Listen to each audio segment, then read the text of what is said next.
مولانا علی مینگل کے بیان سننے کے لیے چینل کو سبسکرائب کریں اور نوٹیفیکیشن کو آن کریں۔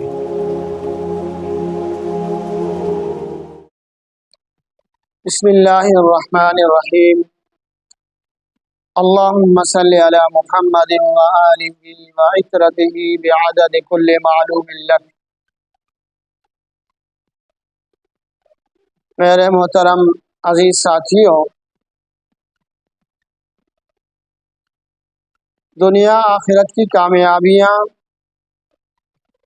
نبی صلی اللہ علیہ وسلم کی سنتوں میں ہیں۔ اللہ کے نبی صلی اللہ علیہ وسلم نے اپنی ساری سنتیں، سارے طریقے بیان فرمائے ہیں۔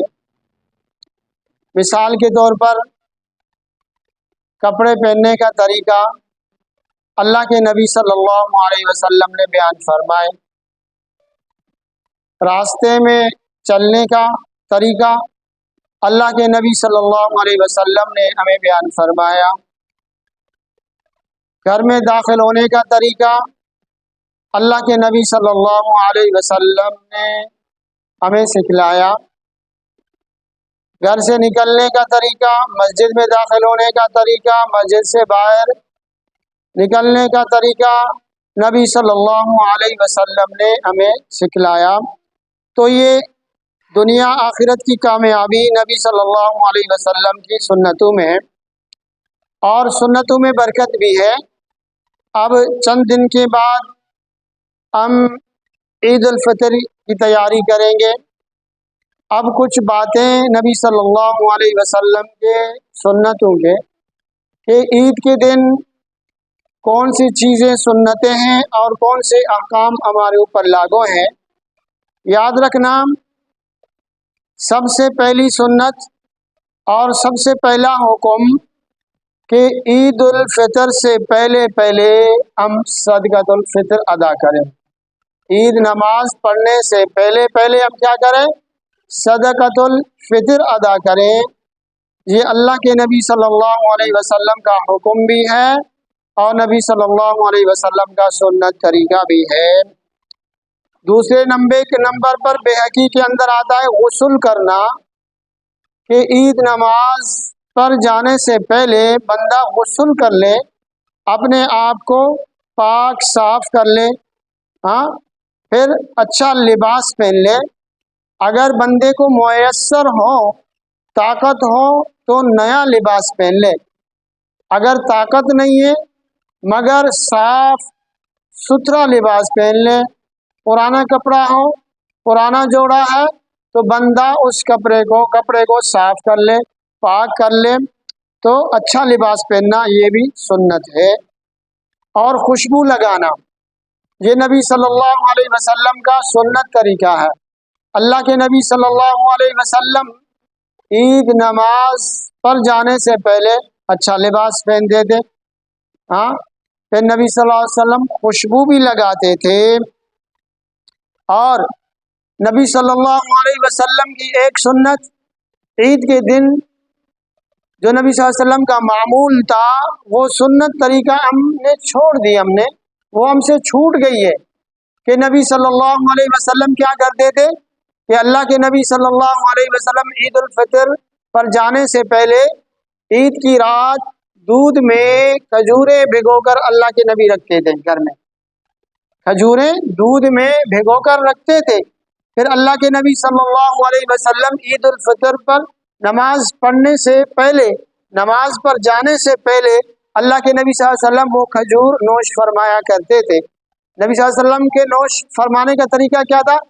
طاق کھاتے تھے، یعنی 3 کھجوریں، 5 کھجوریں، 7 کھجوریں۔ اللہ کے نبی صلی اللہ علیہ وسلم کا یہ سنت جو ہم سے چھوٹ گئی ہے کہ آج امت نے اس سنت کو چھوڑ دیے، تو اللہ پاک توفیق دے تو بندہ رات کو، عید کی رات دودھ میں کھجوریں بھگو کے رکھ دے، اور عید نماز پر جانے سے پہلے بندہ کہ کبھی 3 اور 5 یا 7 کھجوریں کھا کر عیدگاہ کی طرف چلے جائے۔ یہ نبی صلی اللہ علیہ وسلم کا سنت طریقہ ہے۔ اور کہ نماز عید کے لیے عیدگاہ جانا، نماز عید کے لیے عیدگاہ جانا یہ بھی سنت ہے، اور پیدل جانا، نبی صلی اللہ علیہ وسلم پیدل جایا کرتے تھے۔ ہاں اگر عیدگاہ بہت دور ہے، پیدل چلنے میں تکلیف ہے، بندہ اس کو ترک بھی کر سکتا ہے اور سواری پر جا سکتا ہے، گاڑی میں جا سکتا ہے، مگر یہ سنت ہے اگر عیدگاہ قریب ہے اور بندے کے اندر طاقت ہے تو وہ نبی صلی اللہ علیہ وسلم کی سنت کو زندہ کرے، عیدگاہ کی طرف پیدل چلے، عیدگاہ کی طرف پیدل چلے۔ اور بعض کتابوں میں آتا ہے کہ نبی صلی اللہ علیہ وسلم عیدگاہ کی طرف جب جاتے تھے، جاتے ایک راستے سے تھے، اور جب واپسی ہوتی تھی تو دوسرا راستہ اختیار کرتے تھے۔ اور یہ بھی نبی صلی اللہ علیہ وسلم کا سنت طریقہ ہے کہ اپنے عزیز و اقارب کے ساتھ مل کر جانا، یعنی آپ کے چاچا ہیں، آپ کے ماما ہیں، آپ کے کزنز ہیں، آپ ان کے ساتھ مل کے قافلہ بنا کے ان کے ساتھ عیدگاہ کی طرف جائیں۔ یہ بھی نبی صلی اللہ علیہ وسلم کی سنتوں میں سے ہے کہ اپنے عزیز و اقارب کے ساتھ، اپنے رشتہ داروں کے ساتھ عیدگاہ کی طرف جانا۔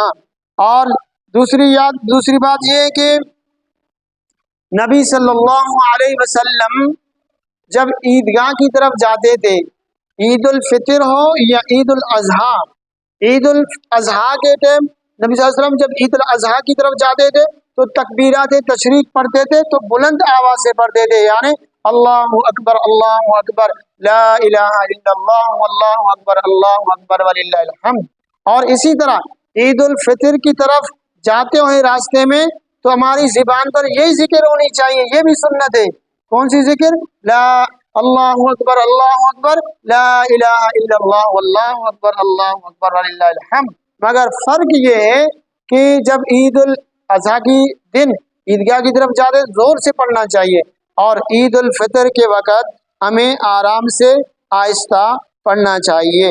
تو یہ نبی صلی اللہ علیہ وسلم کی سنتیں ہیں، تو اللہ تبارک و تعالی ہمیں ان سنتوں پر عمل کرنے والا بنا دے، اور اللہ تبارک و تعالی نبی صلی اللہ علیہ وسلم کی سنتوں میں ہی برکتیں رکھی ہیں۔ اللہ پاک یہ برکتیں ہم سب کو حاصل کرنے کی توفیق نصیب فرمائے۔ وما علینا الا البلاغ۔